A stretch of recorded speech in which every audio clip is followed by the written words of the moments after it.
This is I Buddy Landell, and you're about to listen to Booking the Territory, the unprofessional wrestling podcast, so stop working yourself into a shoot, you numbnuts. This show is strictly for entertainment purposes only. Don't be a dumb ass and get offended by anything on this show. And if you do get offended, that's a you problem.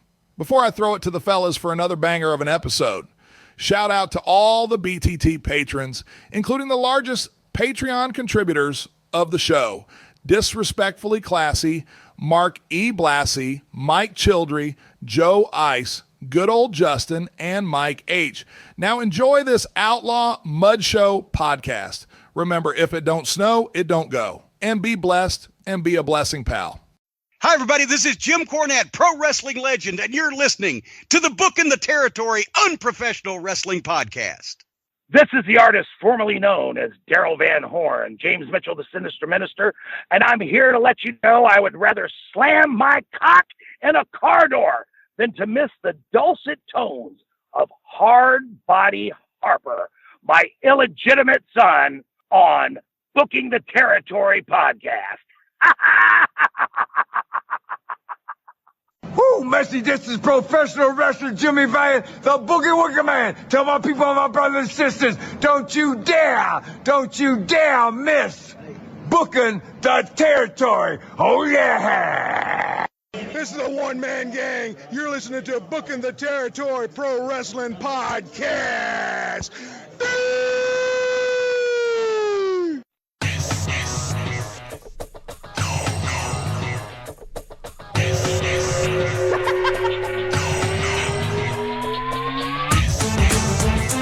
Welcome back, everyone, to this week's episode of Booking the Territory, the unprofessional wrestling podcast, where tonight we are covering WCW Saturday Night on TBS from December the 25th, 1993. That's right, it's Christmas in July in WCW. Well, it's December 25th there, but July here. If you're listening on YouTube, subscribe to the channel. You know the drill by now. Hit the like button on the video. Type a comment or 2 or 3 or 4 with what you liked or didn't like about the episode. Helps the channel grow and is greatly appreciated. It also makes Harper very, very happy. I don't know how long the review portion of this episode will be, because it's a combo of recap, like a bunch of recaps of what has happened in 93, and Santa makes an appearance where he is talking to kids and it goes on forever. That said, thank God. That said, let me welcome in the superstar and Doc Turner. Doc, how are you? I'm better than you. Don't adjust your audio if you're out there listening. Mike has cooties, and he's not doing so well. He basically said, let's get 30 minutes in and cut this shit off so that people won't complain. Okay. Harper and I said, no, we'll do the full show. Come on. Doc didn't want to do the show because it's a recap show. You know how he feels about recaps, but I would have skipped it. Yeah, right. I would have skipped it. It's a waste of time. Which is not how he is. Right. It was 2 hours of recaps. Damn, 2 fucking hours. But you gotta see it. Watch when I start sharing the screen. You're gonna see what I'm talking about. You don't have to see it. It's pretty bad. No. I want Harper to just kind of like see how they where they're at during this thing. We'll just leave it like that. Yeah. So anyway, well, I'm doing great. We're I don't know when this comes out, but we've done a couple of Ask Doc Anything. We've had some good time. We got some more questions in, and maybe send some more in. I don't know. We'll see what we can get to when we can get to them. Harper, how are you doing? And when are you going to do Ask Harper Anything? I'm doing great. I mean, you can ask me right now. Go ahead. Well, I mean, the people. I know that I could ask you anything, but, you know, the people want to have that special connection to you. They're a little afraid because of your previous, you know, bad attitudes towards this thing. But Mike and I are willing to try it again and see if we can't generate some Ask Harper Anythings questions. You're okay with that? Yeah. Well, last time we made it through one question. We didn't make it through one question. Oh, we didn't get through the first correction. He started cursing the guy out and calling him a freak and like what? And then he says, "What the fuck do you want me to say here?" Yeah. Well, here's the thing. We've done a little bit of sensitivity coaching with Harper, and we'll coach him on how to best drive listener engagement through answering of questions. So start if you're out there. Nothing yet. Don't send him in. Mike's sick, so he can't deal with it. But start thinking about what you would ask Harper if you could ask him anything. Oh, Doc, I saw Superman. Oh, really? Was it woke like everybody on X says it is? It was good. I liked it. Really? I heard D-Man didn't like it. He hated it. Well, D-Man doesn't like a lot of things. Responsibility, being an adult. Deodorant, soap and warm water. Did you see it with D-Man? No. Did you get a text from him with a review of it? Well, I asked him before I went and saw it because I see everyone on social media, they're all putting it over. And I asked him, he was like, boy, it was just too much of the dog, man. Yeah. Crypto. I needed. It's like I was watching Paw Patrol. Bro, okay, so Harper, I actually wanted you to read his text that he was sent us about it because he was like, I can't do it because of my throat right now, but he's like, saw Superman yesterday, the fucking dog in every scene, shaking my fucking head, bro. What the fuck, bro? What is he talking about? I haven't seen it yet, obviously. Did they show the dog that much? Yes. They did? Okay. Because if you know, Superman had a dog. Crypto. Yeah, Crypto. Yeah. Even I know that. Yeah, I bet Doc's kids probably watched a little cartoon. Well, they went and saw the movie today. So okay, I bet they liked it, huh? Yes, it was a good review coming back. Yeah, they're not as good. The world hasn't shit on them like it has D-Man yet. Yeah, it felt like a real life comic book. That sounds nice. Yeah, I mean, it was a good. I liked it because you got all the other heroes in this, and it takes place like they're already in this world. There's no origin, where the world's first seeing Superman. Like this world's already going on. So D-Man hates dogs. You know how he is. He goes, bro. I'm just not used to seeing Superman get his ass beat, bro. Everybody gets their ass beat. He got his ass beat like 2 or 3 times. Dude, in Superman 2, he got his ass whooped. Because he lost all his powers. Right. That's true, huh? He got the shit kicked out of him in Superman 2. See? And then when you see it, you can see where they took bits and pieces from the original ones with Christopher Reeves, and they used it in this. So? Yeah. I thought that was pretty cool. Yeah, that doesn't seem like a bad thing. Yeah. It was good. All right. Well, I gotta tell you, if we're being real here, D-Man's been salty about a lot of stuff lately. I'm right there with him on something. We're gonna shock the world here. I agree. So Mike sent me something the other night, and I totally agree with D-Man on something. Do you have the text pulled up, Mike, that he had about that certain subject? Was it a text message, Mike? Yeah, so or was it on Facebook? No. This was what he sent me and you in a text thread. Because I just see him bitching about fucking Goldberg. Well, I texted him on Sunday afternoon and said I was dying for Goldberg to win to see if you'd give up on WWE forever, because that's what he said he was going to do. And he got hot.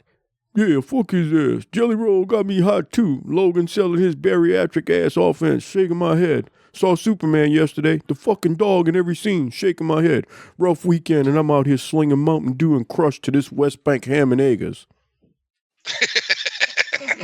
I can't do it because my throat is killing me. I know, but is that the one I sent you? Yeah, I agree with him on the.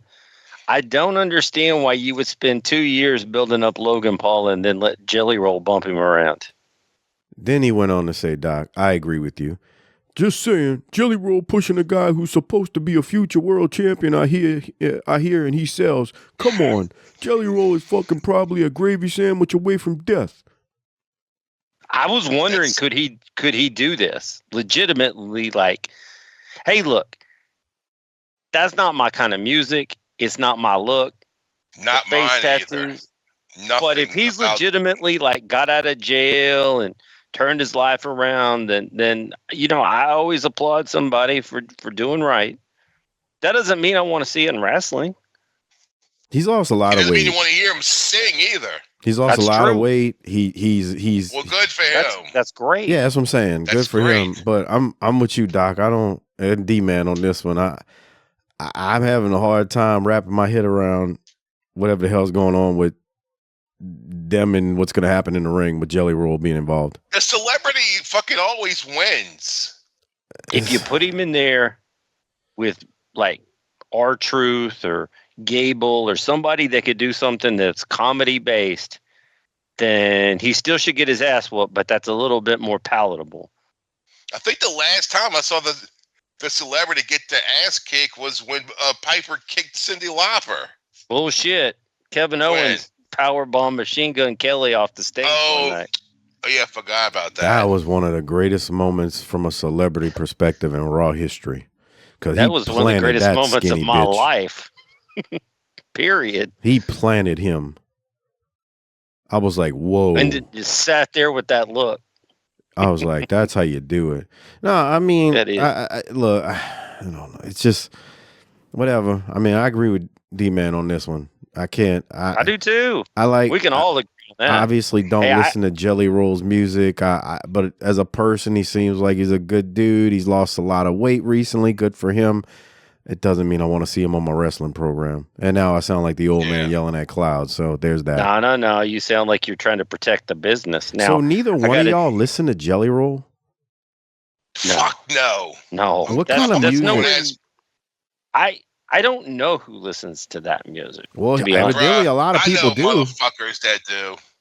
I mean, he's very popular. We can take a dump on him. Say is Salt Life. Oh, well, there you go. Ain't nothing wrong with that. I'm just saying, Salt Life. Okay.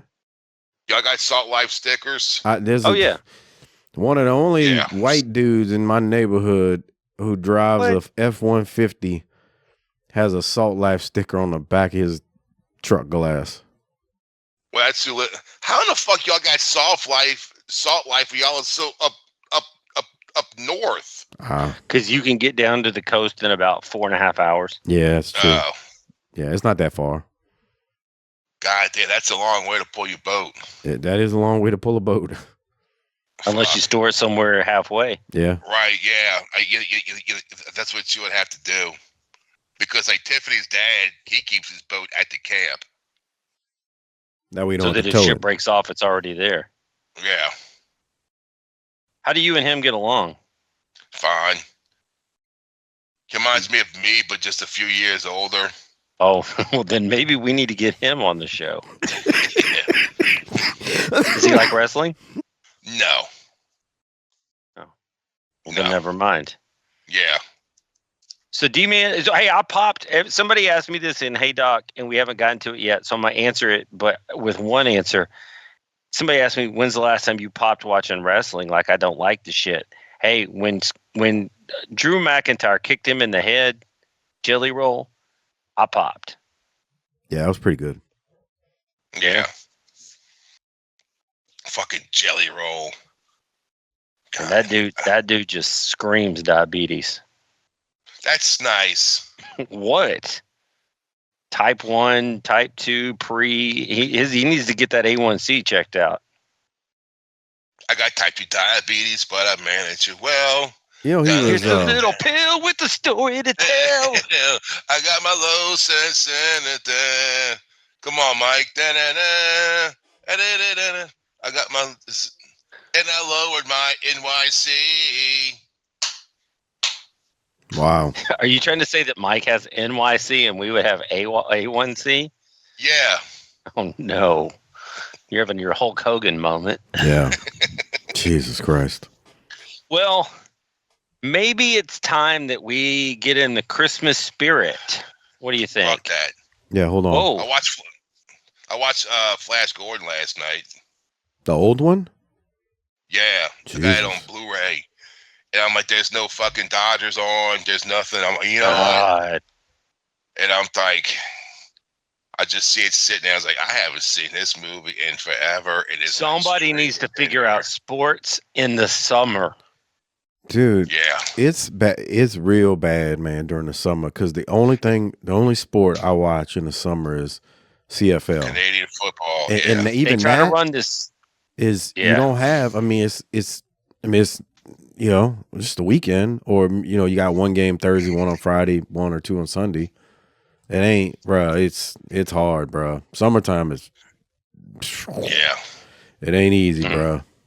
Local station today. Local sports station. I'm at work. Mike has the sniffle, so he can't show up for work. But I'm Thoughts working. and prayers, Mike. Yeah. I don't know what he's talking about. I'm working, but okay. and I'm listening to the sports radio station. They're in Atlanta for SEC Media Week or whatever. Right. I'm like, what the fuck? Speaking of what the fuck, let's go to Tony and Gene. Hold on. Trying to get Lower it set up. in my NYC.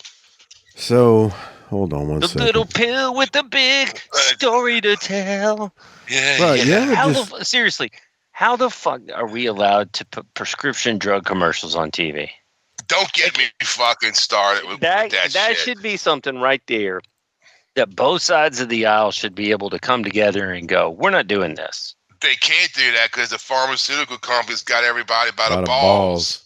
These guys on it. And the thing is, I think we're the only country that has pharmaceutical commercials. There's only one other.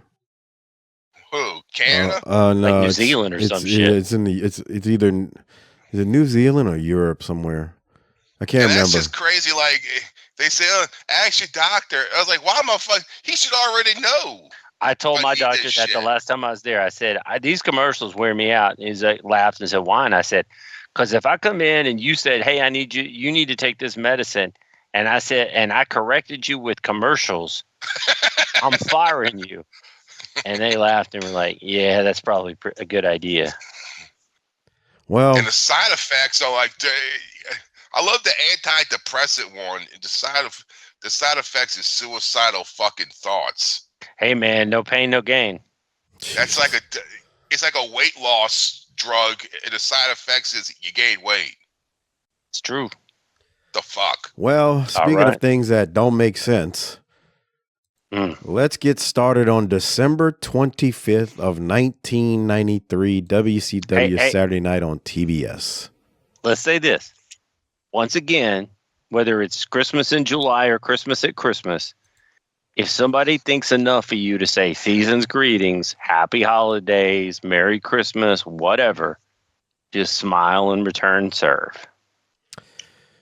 So they do a lot of talking and yapping in this show. It's like it just goes on forever at times. Okay, so I have a question for you, Mike. Oh God. Maybe Harper too.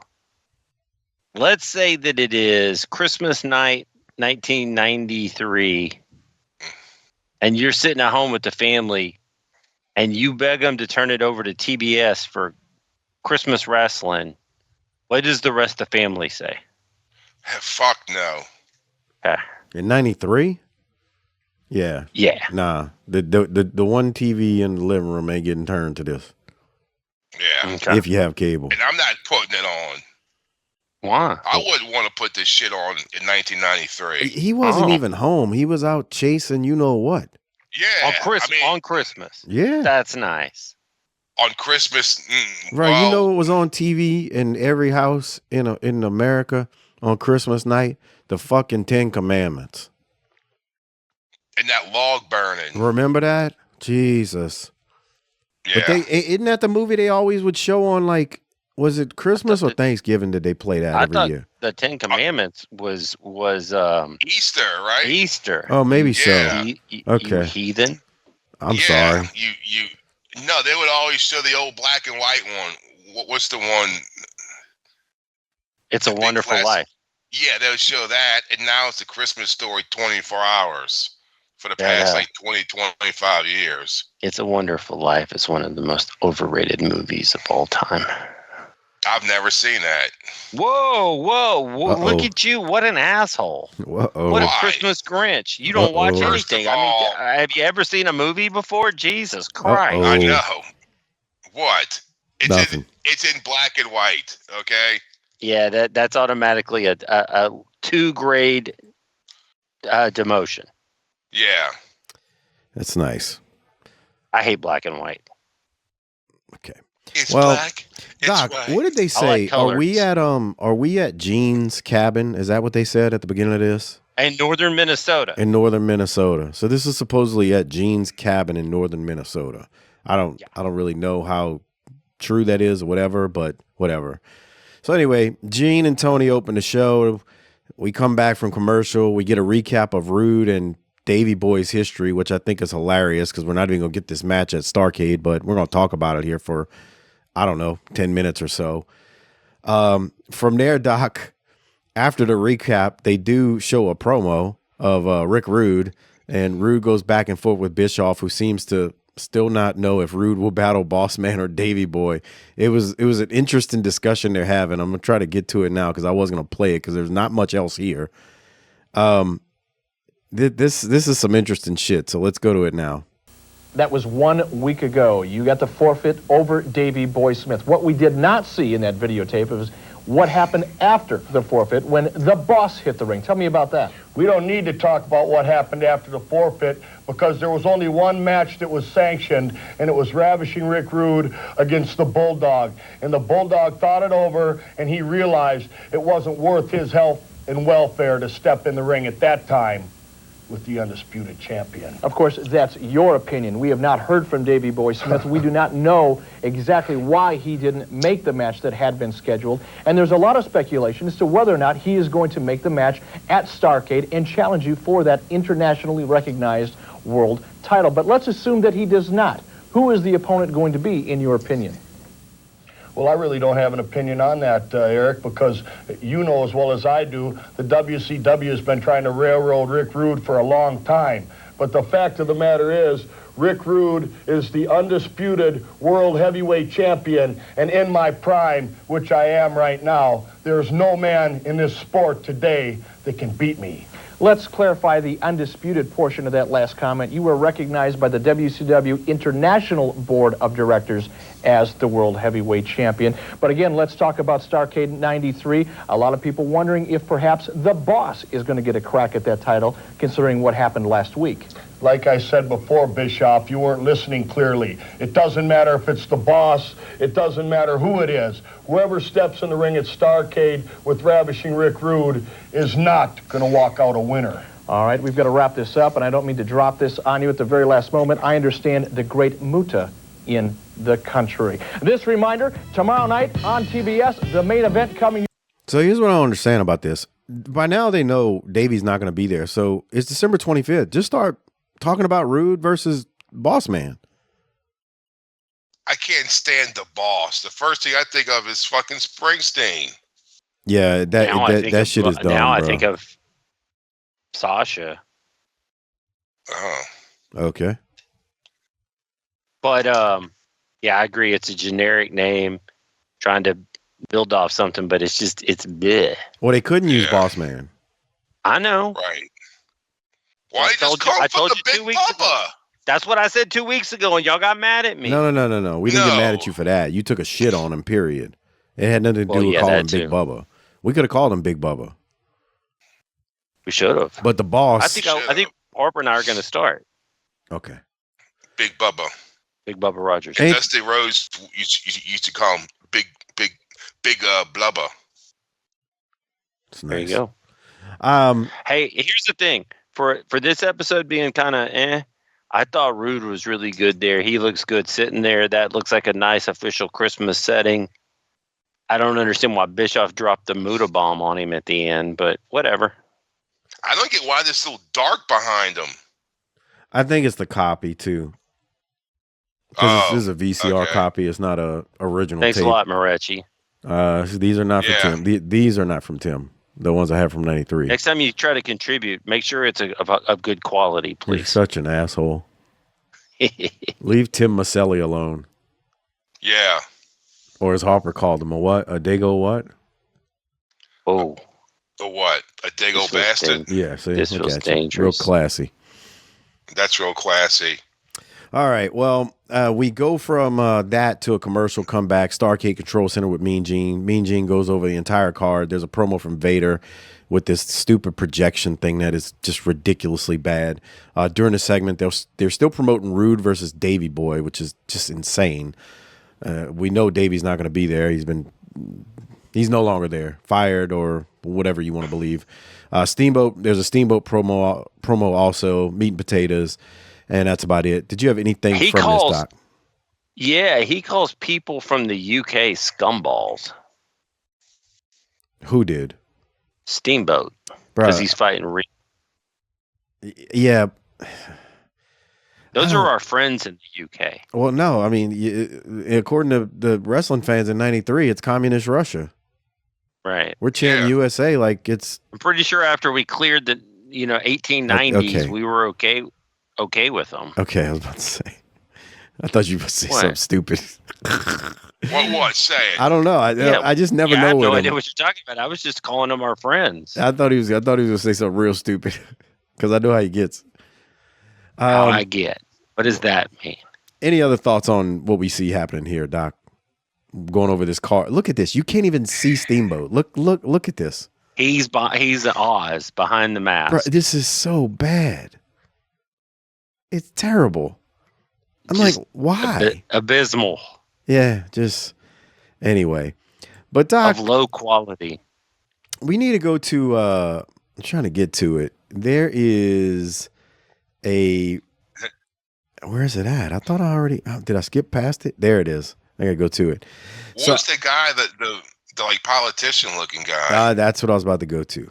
So this is Carrol Campbell, who at the time was the governor of South Carolina, cutting a promo for Ric Flair. Did you want to give it a quick listen, Doc? It's like 30 seconds. Sure. Yeah. Here it is. I'm Carrol Campbell, the governor of South Carolina, and my good friend Ric Flair is going to be fighting for his career. Let me tell you a little bit about Ric. Ric's been a good friend of my family and my children. He is one of the most decent human beings that I've had the privilege of knowing in my life. And somebody told me that he was going to have trouble in this fight, that he is outweighed and outmanned. I don't believe that. He's going to be like a flea on the back of a dog. He's going to worry him to death till the dog falls over.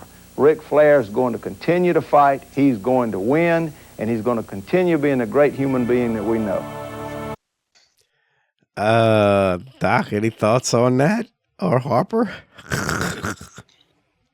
What's the over-under on the minutes before that promo that he had used the N-word? Okay. What? Come on, you see? It's a pretty heavy accusation. That's bullshit. Come on. Does everybody with that accent say that word?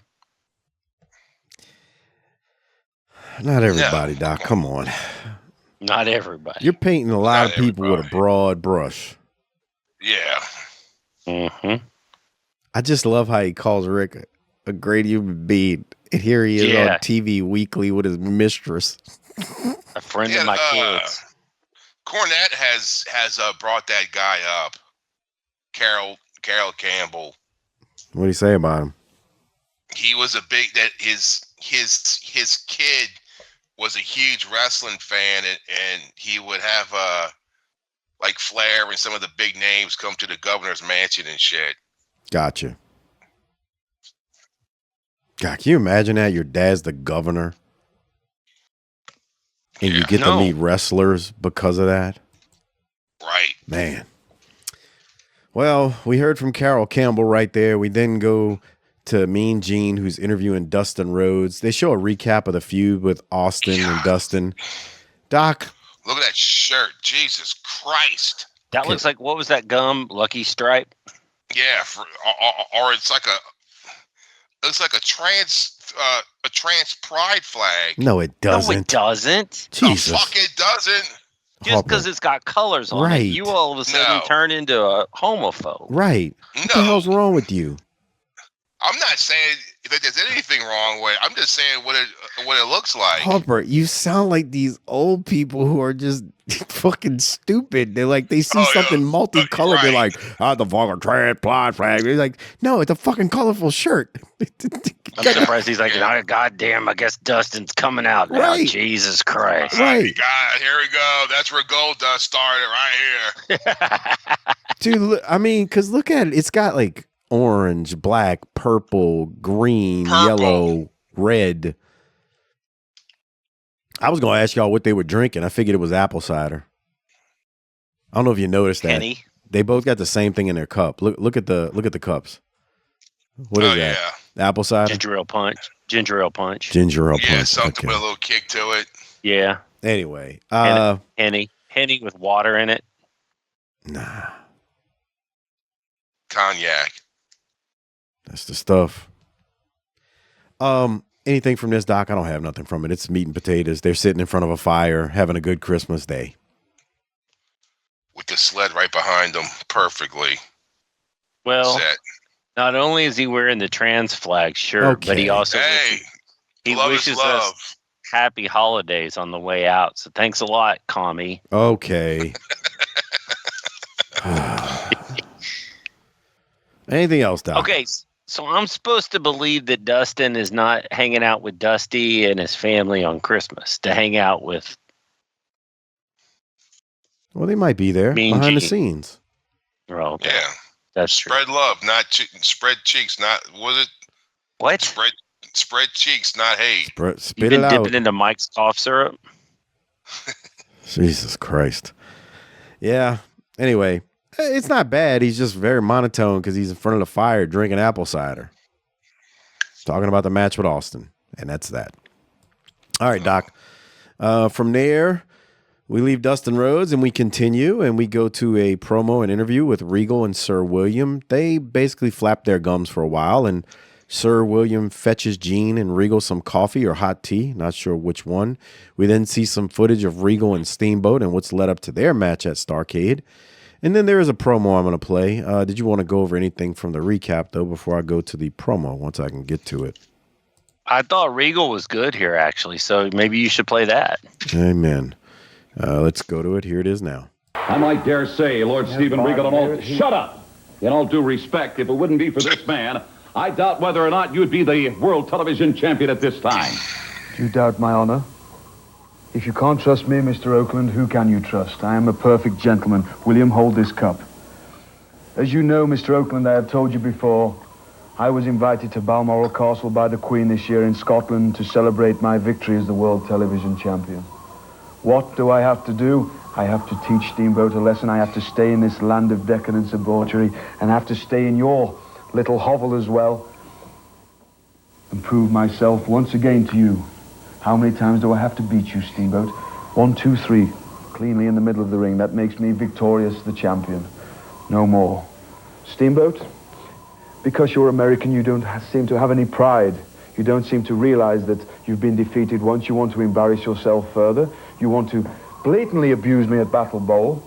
I tried to be your comrade for the evening so we could further into that gaudy affair, but no, you couldn't. You had to abuse me with William's umbrella.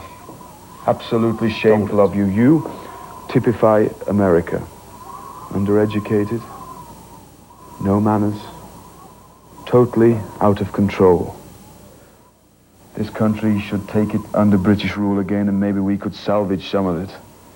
Steamboat, in Charlotte, North Carolina, your hometown, I am going to do to you what that big oaf Vader is going to do to Ric Flair. I'm going to embarrass you, I'm going to beat you, and above all, I'm going to give you a jolly good bloody thrashing, the thrashing that you deserve, and maybe this time you will appreciate the skills of his lordship, Stephen Regal. How far is it to Canada from here? It's about 120 miles. William, if we go now, we can salvage some of this holiday and go with some Commonwealth people. Whoa. Come There's on. nothing up there but moose and hockey players. You appall me. Not in a very good frame of mind on this holiday. Indeed. Lord Stephen Regal on Monday night at Starrcade squares off against Ricky the Dragon Steamboat. Another match I'm going to be... Like I said, Doc, the tone is different from many of these promos because they're in this log cabin. Sterile. Yeah.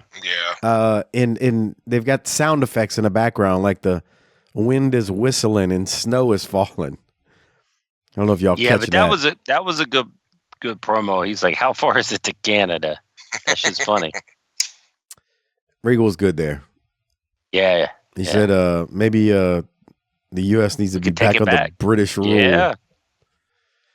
No maybe taxation if they pay their without tariffs. Maybe if they pay their tariffs, we can talk about it. Okay, no taxation without representation, man. Whatever, bro. I don't even know what that means. I'm just gonna tax them. Right.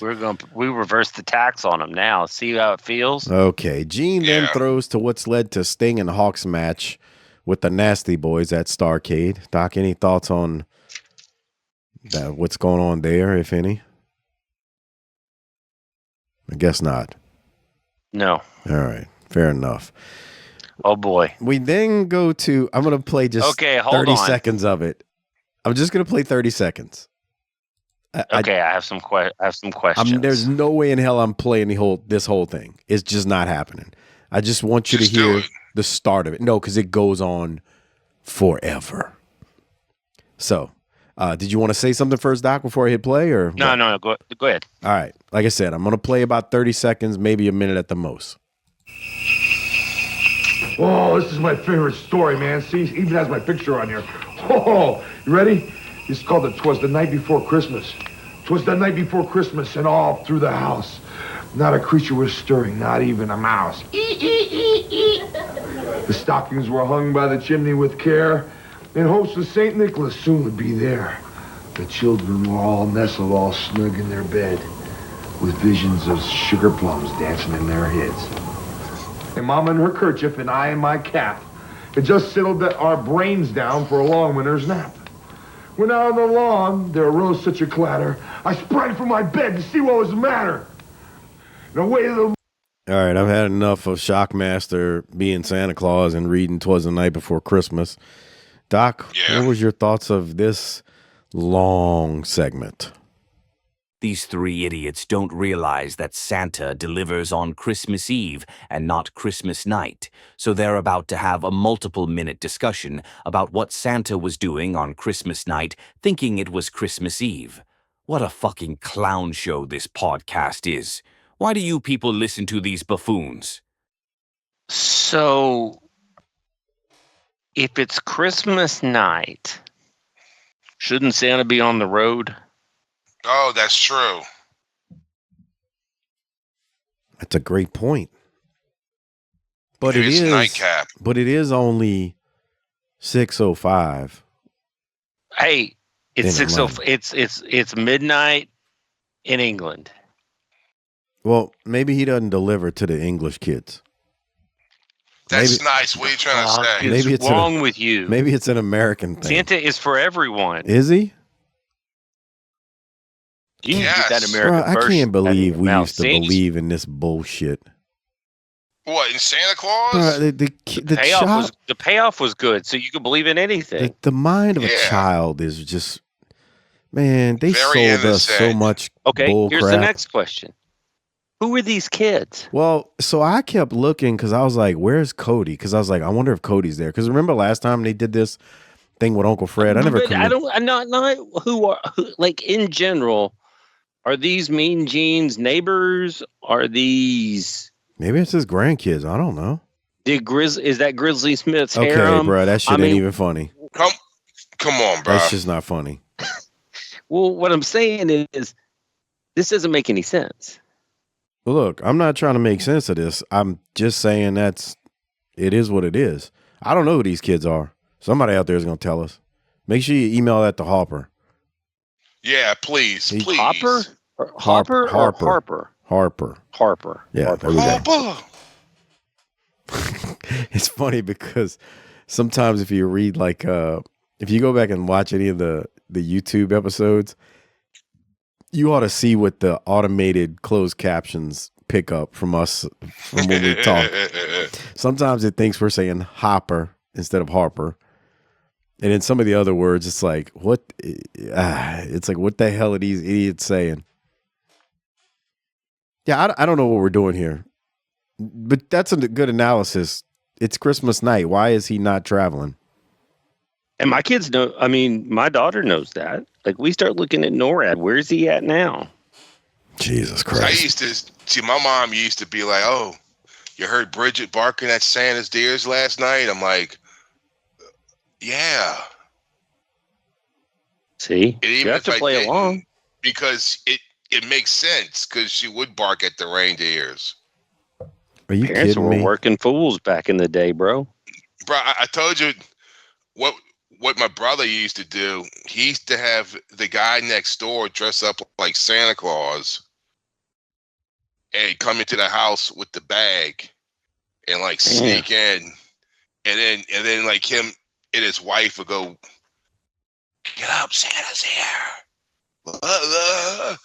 And my nephew, my niece and nephew would wake up and kind of peek around a corner, and there he is, Santa Claus, putting the gifts behind the, There's Santa Claus whipping it out and beating off in the corner. That's nice, you see? The hell's wrong with you, man?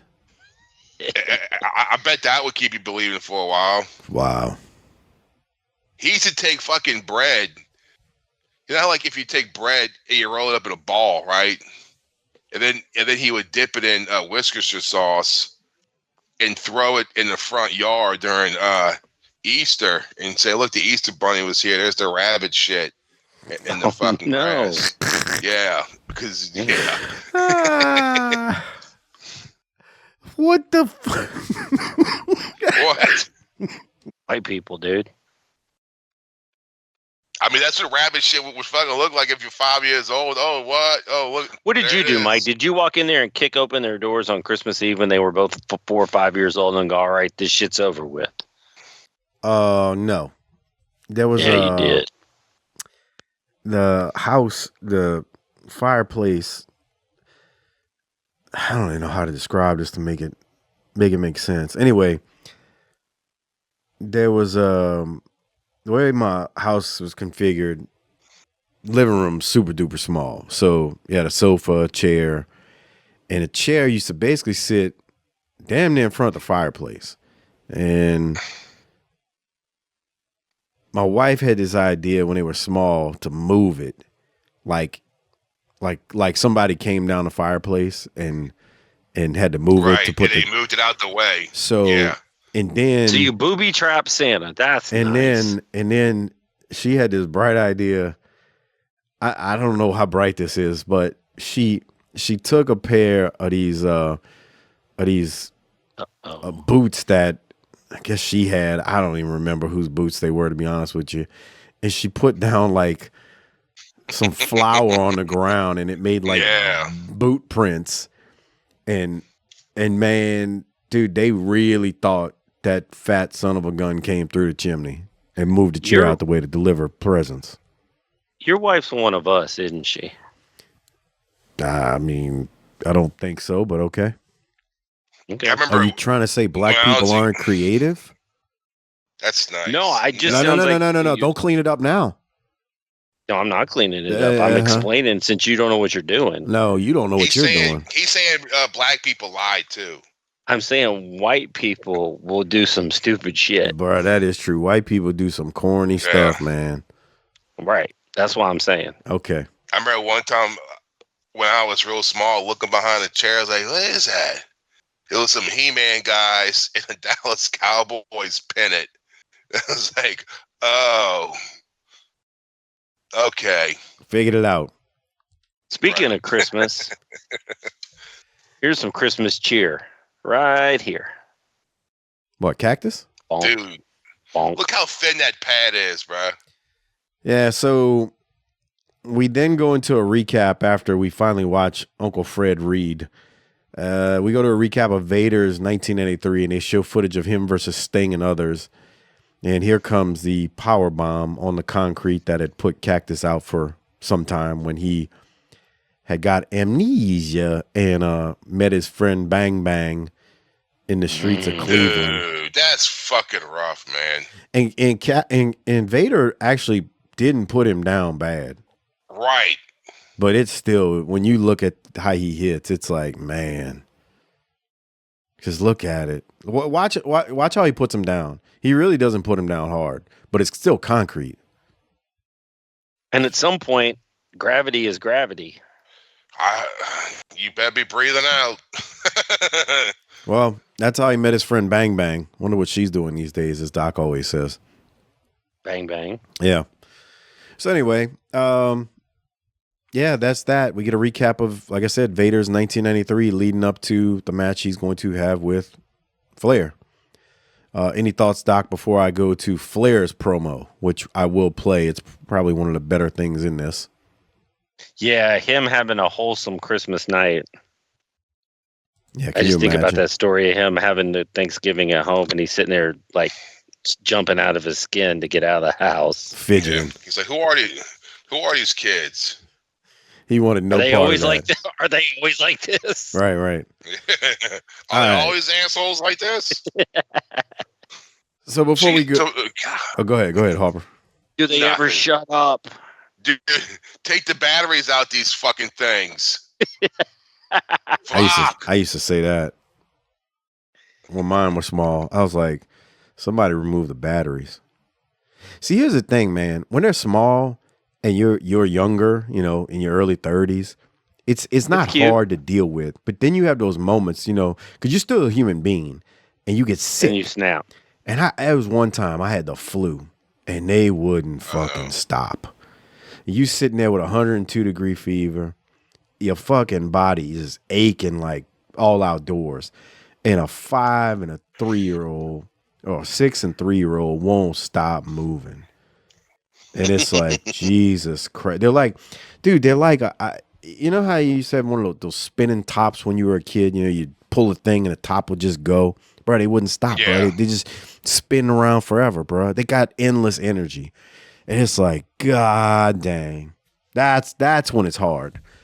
But going back to what Doc said about Flair, boy, he wanted no part of being home ever. And anyway, they do show footage of Flair versus Vader from the last Clash, and we see a replay of Flair challenging Vader and the whole contract situation. But from there, we go to Flair, who is sitting down in the log cabin. He's going to cut a promo leading to the match that he's about to have. To go at any length to get that title match with Vader. I had a premonition. I knew how hard the people in Charlotte were working on getting the match, getting Starrcade in Charlotte, and I wanted to be there. I wanted to be ready. I had my attorney. I had a contract, and I wanted to make sure that what I offered Vader in return for the opportunity to wrestle him for the title was something so big that he, nor Race, nor the officials at WCW could look around. Mm-hmm. The stakes had to be high. We all know what I did. I laid my career on the line. I told the world, I told Vader, I told you, I told everyone that if I was unable to win a Starrcade, win the title, not win by DQ, but win the title, that I would walk away from professional wrestling. So I rolled the dice. Well, indeed you did. It was a big gamble for you, Ric Flair. We're going to see on Monday night at Starrcade how you make out. There's no question in my mind that at Battle Bowl, Vader tried to take you out. Well, they tried. But, you know, the fact is, I'm sitting here today, I'm with you, and I'm 2 days away from that title match. And Vader and Race, by attempting to eliminate me at Battle Bowl, told me and told every wrestling fan worldwide that deep down inside he knows that I'll be coming after him Monday night with everything that my wrestling career has ever taught me or brought to me. And that's the bottom line. Seems to me a lot of people these days are comparing you to the likes of, well, a Michael Jordan, race car driver Richard Petty, a great one. I hear Joe Montana. There's a comparison that I hear a lot of. Well, you know, Gene, this is the first time that you and I have sat like this and talked candidly about my wrestling career. I feel like it's been unparalleled. People ask me how come, or how I have the audacity to compare myself to great athletes like Jordan and Montana. People that don't follow wrestling ask me that. People that follow wrestling know why I'm able to do that. Because I feel like I've won my Super Bowls. I feel like I've paid my dues. I feel like that I have accomplished everything in my respective sport there is to accomplish. World championships, big prize money purses. I've been involved in all that. But now there has come a time, rather, that I have got to prove something, not to the wrestling fans or to Gene or to WCW, but I've got to prove to myself. I wake up every day hungry for the title picture again. I wake up every day hungry, wanting to be the number one man. And I've got to prove to myself Monday night that I still am the wrestler that I have been the last 20 years. I feel like I'm ready. I've trained as hard as I've ever trained. My heart's bigger than ever. And the stakes, of course, are bigger than I've ever played before. I want to paint this picture, if I can, for you, Ric Flair, and for our vast television audience on this Christmas. I visualize Monday night at Independence Arena in Charlotte, North Carolina, a packed house, and millions watching on pay-per-view television across the country. And of course, you in your own hometown. Quite possibly this could be the last time that the fans there, your family, your friends, see you in the ring. The Nature Boy Ric Flair putting his career on the line against Vader. And I can just imagine when they hit that 2001 Space Odyssey and those people come out of their seats and that crowd comes alive. I could just visualize it right now, Ric Flair. The biggest match of your life could be the last match of your life. It's kind of well, I've thought about that, and I hate to hear you put it like that. You made it sound so dynamic, then you brought it back down to reality. It could be my last match. And when I hit the music of 2001 and I do walk that aisle at that great Coliseum that I've wrestled in so many times in the past, I will be aware of what could happen if I lose. My family will be there, my friends, people that have loved me and people that have hated me over my career will be watching. But Gene, I think that deep down, I'm prepared, if need be, to walk away. I didn't ever want to leave with my head down. I always wanted to leave with my head up, my head held high. But if Monday night the dice don't roll my way, things don't come up the way I feel they will, then I will walk away. But I will be able to say to each and everybody, each and every one out there, to you, to my family, to my friends, that I have given you everything I could possibly give you the last 20 years. And it's been the greatest career, I think, in the history of this sport. I will say one more thing to you. Yeah. In closing, if the dice do roll my way, and they have a lot of times, and I do win that title, I will see you New Year's Eve, and we will celebrate like we have the last 5 years together. And I will tell you this, if I'm wearing that title New Year's Eve, I will tell you what the next milestone is. Vader, you could be the greatest athlete in our sport. You're 400 pounds, you're awesome. But Monday night, my friend, you have got a date with destiny. And baby, I feel like it's coming my way. Thanks, Gene. And Ric thanks Flair. for sharing this moment with me. Rick, I can't tell you, a tear actually kind of welling up in my eye when I hear you talk about what this business has meant to you. Folks, we're going to be back with more of WCW Saturday Night, the Christmas edition, when we return. So he was pretty toned down, but I thought the end, he kind of drives it home. I don't know, Doc, what'd you think? I think that the star of that was Mean Gene. Oh, okay. Why you say that? Man, it's Rick. So we always say he's always going to make contact and get on base. But we all know that the Rick we want to see is 86 Rick Michaels from Kansas City. Custom made. Yeah, that's when he's really doing the great work. I thought Mean Gene was really doing a great job of like his voice inflection and picking it up and making it sound important. And just, that was good. Yeah, he's in a relaxed environment. That's it. So I guess you do need Mean Gene to. So here's my question.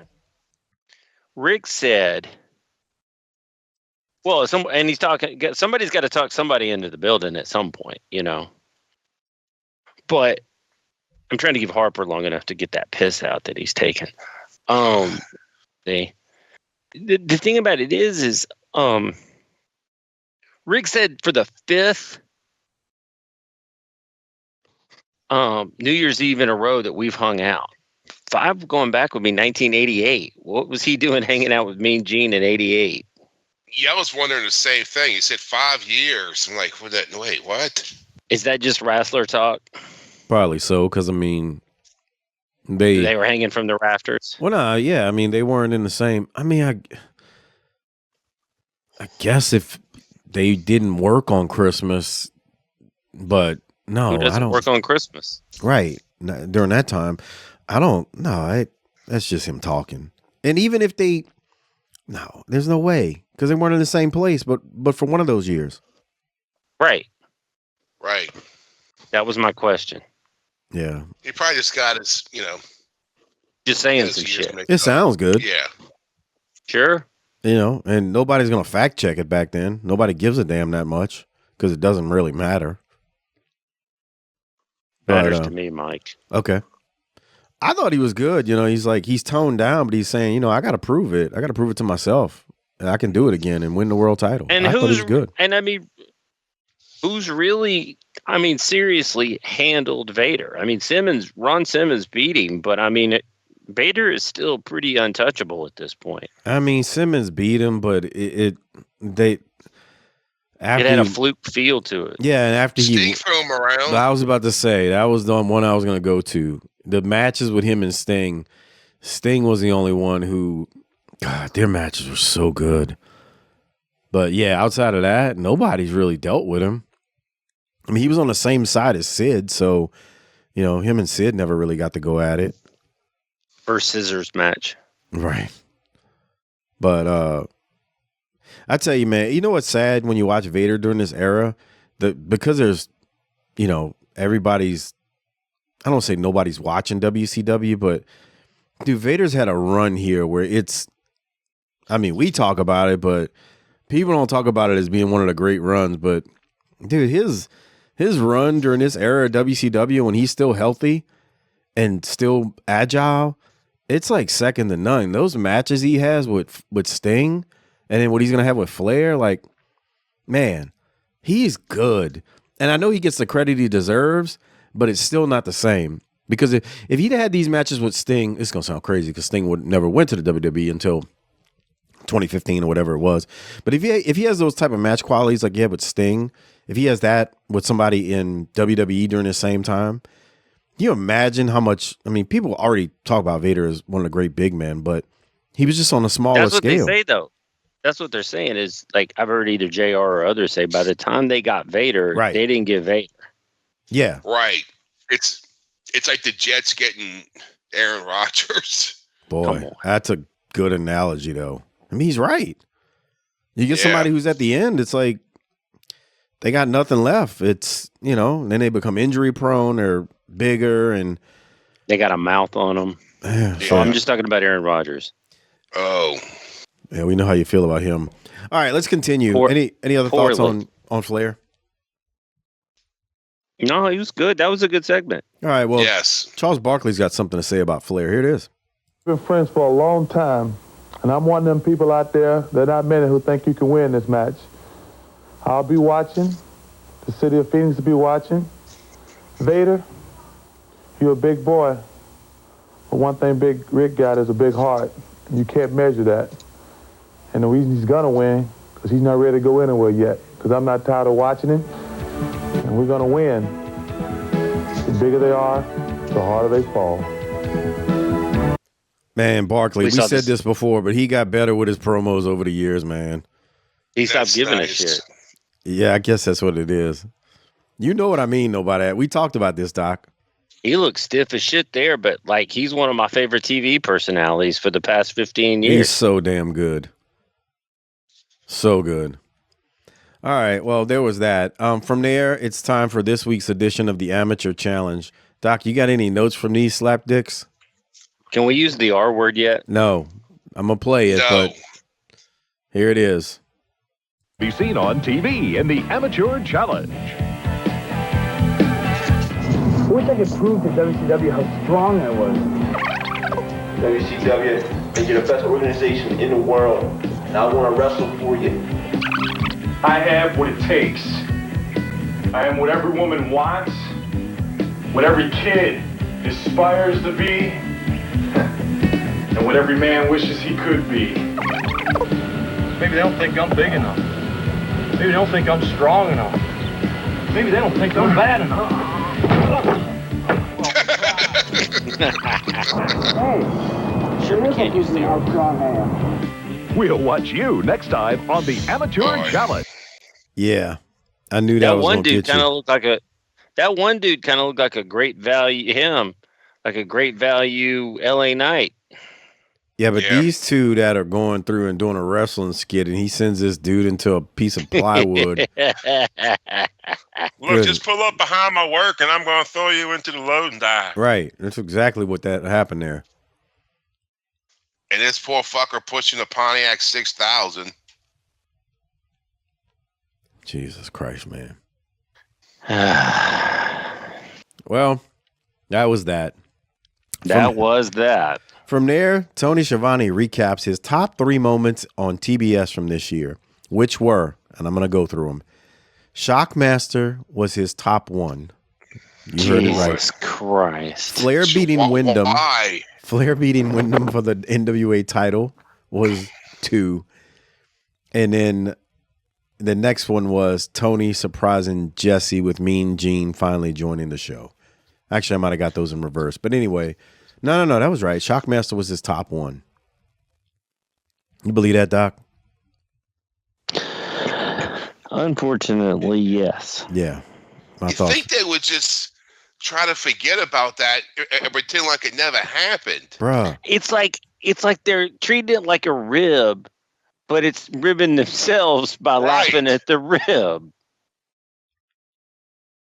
That's why I always say, like, whenever, like, it was Crockett who said it or you or anybody who said it was, you think they were ribbing Shockmaster? I'm like, how are you ribbing Shockmaster? You're ribbing yourself at that point. Because you continuously put this shit back on your television program. And they did it again right here. They're re-showing it. Again? They're and again. re-showing it. Say, bud, I'm going to send you a text in a second, Mike. Okay. My picture of a buddy of mine with somebody you know. Okay. I already know who it is. Keep going. But anyway. I already know who it is, too. It's like, what are we doing? Oh, okay. Yeah. Okay. I don't want to say who it is on air, but you'll have to tell me which one of your buddies that is. Who is it? Yeah, he's not going to say it. I think Say the best part of Shockmaster busting his ass was Booker or Stevie. Who's this motherfucker? And then Sid, after he busted his ass, saying, "I told you." If you can get Flair to break and say, "Oh God," that's pretty big. But it's just such a rib on yourself at that point. You keep showing it. So anyway, any thoughts on the top 3 moments? Because I just couldn't believe that that's what they were doing here. I'm like, are they really doing this as the top 3 moments? Yes. From there, we got a recap of last week when Flair battled Booker, a.k.a. Cole, and, Booker respectfully got the Rolex, or should have got the Rolex from all of us, but didn't. Not going to mention racism that we experienced last week, but anyway. And then we finally go to the only match that will be happening on this week's show, Doc. Guess where this match was taped? The manger. The manger? No. It's Christmas. God, that fucker. Yeah, I'm going to get to it in a second. So it is Tex and Shanghai versus Bagwell and Scorpio. They're in Dalton, Georgia. Okay. So this is a Dalton. Everything happens in Dalton, Georgia. We're munching on carpet. Yeah. And I have this timestamp, Doc. I literally have in my notes. We got a big boy doing some dick dancing in the crowd as Scorpio and Bagwell come out. Look. Watch. Bro, look at this dude. Harper, I need you to describe this asshole, please. A big fat man with a mullet. How much you think he weighs? 350. Easy. Yeah. About 350 pounds. He has a mullet. He's got nice bangs. How would you describe the shirt he's wearing? Oh, God. Bro, I don't know how to describe it. TJ Maxx. Really? Marshalls. In 1993? Yeah. It's got a pocket, but it's got a collar, but it's kind of like the material of a button-up, but it's not a full button-up. It only goes down to like the middle, but it's got a pocket. Stripes in the middle. It's got stripes in the middle, and there's some kind of emblem on a pocket that we just can't see what the hell it says. Great value Umbro. Yes, something. What does this guy do for a living, Harper? Eat. He probably works at a warehouse job. Okay. The carpet mill. We know this. Okay. What what is this dude driving?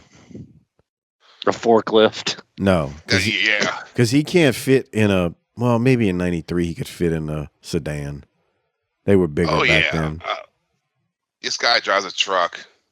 Does he? Yeah, but the thing, but it's old. He probably drives like oh God. You know what? He probably drives like an '87 Ford Ranger or something. Okay, I could see that. And it makes a noise when he gets in and out. No, what else you said, Harper? He what? And the steering wheel digs into his gut. He's got a tilted steering wheel. He drives with the gut from time to time. Well, maybe if he's rolling a joint. And it's a stick shift. He can turn with it. It's a standard. It's definitely a standard. Yeah. Roll up windows, solid roll up windows, back glass. There's no like the glass doesn't. It's just a solid piece of slide open. No, don't slide open. It's just a solid piece of glass. Yeah. All right. Poor guy. I bet you the AC don't work in it. In the words of Doc, in the words of Doc Turner, you think he's still alive? Doc would say, "I'm not sure he cleared the '90s, bud." If he is, he's a drag on the healthcare system. Bro, that's right. Dude is doing the work. He's wiggling and bro, he is dick dancing. Look, he's still going. What the hell? Yeah. Right, he's having a good time, man. All right. Anyway, I lost my train of thought thinking about this match, Doc. I guess we should get into it. What you got, if anything? 139.16. I actually have a timestamp, and we need Jesse's audio. Okay. I have Jesse audio too, but not at 139.16. So I'm gonna hit play because I got another one where I'm like, okay, Jesse, that's just wrong. I'm at 139.09, so it might play a little bit longer. Here it is. For some people, yeah. All right, it's Schlesinger. Now, this New Year, Tony, I don't want you running around the hotel in your underwear like you did last New Hey, Year. Jesse. Be quiet.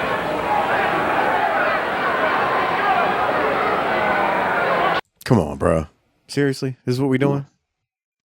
Can you see Tony running around up and down the halls in his whitey tighties? No. That's nice. Flair, but not Tony. Okay. Yeah. You're right. Okay, I got something at 147. Here it is. Listen to Jesse. Too cold Scorpio. There you see the cowbell and the bull rope hanging in the corner. Takes Schlesinger in the ring. And Bagwell's had it up. Marcus Bagwell letting his tempers carry him away here. The Georgia native. Well, Bagwell illegal in that ring. Going into the Tex. Meanwhile, there's your legal man being stepped on by the Texas boots of Shanghai Pierce. Okay, I guess I wrote it down. That was great. Yeah. Anyway, great, it was Mike. Jesse making a very racist comment towards Teddy. The ref was like near Teddy, and Jesse says, "Ref better not get too close to Teddy if he likes his wallet." And Tony was not happy one bit about that. So anyway, that's what I had. Guess I had the wrong thing written down. Anyway, Doc, anything from you? No. Because this match, okay, your overall thoughts on whatever this was. It's going to be okay because there's nothing wrong with these four guys, but we're an hour and 45 minutes into a 2-hour show. This is the only match. It doesn't mean anything. How are we supposed to care? Yeah, Michael. You nailed it. Did this. Okay. This is your fault. Wait, you ruined Christmas. Right. All right, well, the You ruined finish. Christmas. Come on. We get a sunset flip off the top by Bagwell on Shanghai, and Bagwell pins Shanghai. But after the match, Orndorff and Roman run in and jump Scorpio and Bagwell and put the boots to them before both teams face each other at Starrcade. So I guess you could say that was the point of it at the end, was the heels to get some heat on the faces. And yeah, that's how it wrapped up. That's how the match wrapped up. The show isn't wrapped up yet. It's almost done. But any thoughts, Doc? No. All right. Well, from there, we go to the close. Tony and Mean Gene bring in Santa, a.k.a. Uncle Fred, and he passes out some gifts to Gene and Tony. They appear to be a couple of remote control cars that Santa steps on when he drops Gene's, and then they unmask him as, he's Uncle Fred, the Shockmaster, and then the credits roll. But a very, again, they continue to lean into Shockmaster stupidity here, which just doesn't make any sense to me, but whatever. Doc, any thoughts on how they close this? Way to go, Santa.